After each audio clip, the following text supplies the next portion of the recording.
अनुपमा एक गरीब की पत्नी थी। अनुपमा और उसके पति बिरजू ने भागकर शादी की थी। अनुपमा एक गरीब परिवार से ना होकर एक बहुत ही अमीर परिवार से थी और वहीं बिरजू उसके घर का ड्राइवर था। बिरजू की अच्छी नीयत और उसका भला व्यवहार देखकर अनुपमा उसकी तरफ आकर्षित होने लगी और देखते ही देखते दोनों एक दूसरे को पसंद करने लगे और कुछ ही दिनों के अंदर दोनों ने शादी कर ली। अनुपमा के घर वाले इस शादी से राजी ना थे, जिसकी वजह से उन्होंने अनुपमा को अपने घर से हमेशा हमेशा के लिए निकाल दिया। आज से तुम्हारा और हमारा रिश्ता हमेशा हमेशा के लिए खत्म, जाओ यहाँ से, तुम मेरी बेटी नहीं हो। अनुपमा बहुत उदास हुई और फिर उसने बिरजू के साथ ही अपना घर बसा लिया। बिरजू और अनुपमा दोनों आपस में बहुत खुश थे, पर एक दिन ना जाने किस्मत को क्या मंजूर था। बिरजू ड्राइविंग करते करते खाई से नीचे गिर गया और वहीं उसकी अचानक मृत्यु हो गई।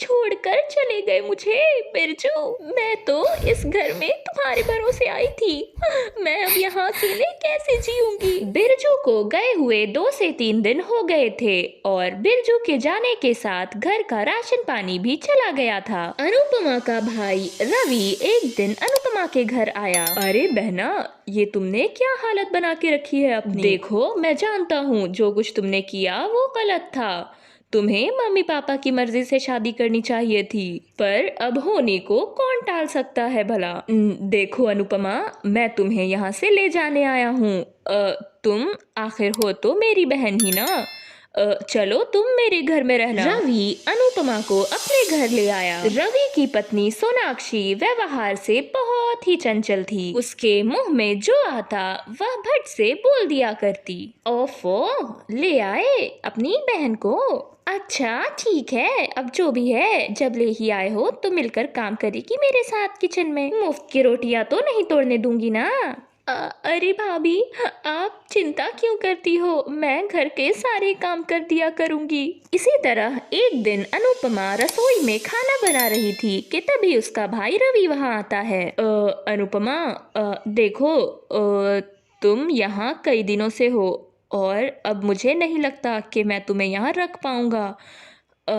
देखो अनुपमा, मुझे तुम्हारे यहाँ रहने से कोई तकलीफ नहीं है, पर तुम सोनाक्षी को जानती हो ना, वो अब इस चीज़ के लिए राज़ी नहीं है। मुझे माफ़ कर देना, मैं तुम्हारा बंदोबस्त कहीं और कर देता हूँ। अनुपमा को ये बात दिल पर लग गई। अरे नहीं भैया, आप क्यों बंदोबस्त करेंगे मेरा, मैं खुद ही चली जाती हूँ यहाँ से, कोई सड़क फुटपाथ पे रह लूँगी, मेरा रिश्ता ही क्या है आपसे। कहते हुए अनुपमा की आंखों में आंसू आ गए और रात ही वह वहां से चली गई। रात के 12 बज रहे थे और एक बूढ़ी औरत वहां पर जलेबियां बना रही थी। सुनो अम्मा, क्या मुझे 2 जलेबियां दे सकती हो, मुझे बहुत भूख लगी है, पर मेरे पास पैसे बिल्कुल भी नहीं है। ले लो बेटी, जलेबियां ले लो, भूख लगी है तो जलेबियां खाओ, पैसे का क्या है, पैसे तो आते जाते रहते हैं, तुझे खिलाकर थोड़ा सा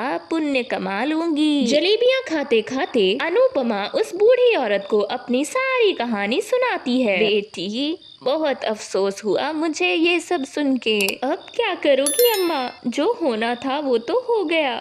वैसे अम्मा, तुम ये सब जलेबियाँ कैसे बनाती हो, क्या तुम मुझे सिखाओगी?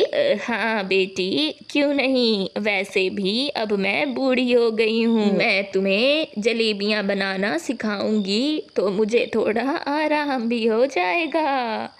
तुम जलेबियाँ बना दिया करना और हम साथ बेचा करेंगे। अम्मा, ये बुरा आइडिया तो नहीं है। वह बूढ़ी औरत अनुपमा को जलेबियाँ बनाना सिखाती है। कुछ दिन बीत गए। वाह बेटी, तुमने तो मुझसे भी कई ज़्यादा स्वादिष्ट जलेबियाँ बनाई हैं। हम रात को जलेबियाँ फेंट लिया करेंगे और सुबह गर्मा गर्म तलकर ग्राहकों को खिलाया करेंगे। अनुपमा की गर्मा गर्म जलेबियां खाकर सारे ग्राहक बहुत खुश हुए। एक दिन जलेबियां बनाते हुए उसने अपने भाई रवि को देखा। वह दर दर भटक कर सबसे नौकरियां मांग रहा था, पर उसे कोई नौकरी देने को तैयार ही न था। भैया, क्या हुआ? आप यहाँ क्या कर रहे हैं? अनुपमा, मैं तुम्हें कैसे बताऊं सारी बात? तुम्हें पता है, सोनाक्षी मेरी सारी प्रॉपर्टी अपने नाम करवा कर लेकर चली गई और मुझे तलाक दे दिया। मेरे पास अब एक फूटी कौड़ी नहीं है। मैं क्या करूं? मैं कैसे जीऊंगा? और तो और वो घर भी उसने अपने नाम करवा लिया है। भैया, आप शांत हो जाइए, हम मिलकर एक रास्ता निकालेंगे। मेरी बहन, मुझे माफ कर दे। मैंने उस झूठी औरत की बातों में आकर तुझे घर से निकाल दिया। अरे कोई बात नहीं भैया, अगर ऐसा कुछ ना हुआ होता तो भला मैं आज इतनी बड़ी जलेबी की दुकान की मालकिन थोड़े ही होती। भैया, अगर आपके पास कोई काम नहीं है तो क्या आप मेरा हाथ बटाएंगे इस जलेबी की दुकान चलाने में? हाँ बहन, क्यों नहीं। के बाद से वह बूढ़ी औरत दुकान पर जलेबियाँ बेचा करती और रवि और अनुपमा खूब मेहनत से जलेबियाँ बनाया करते।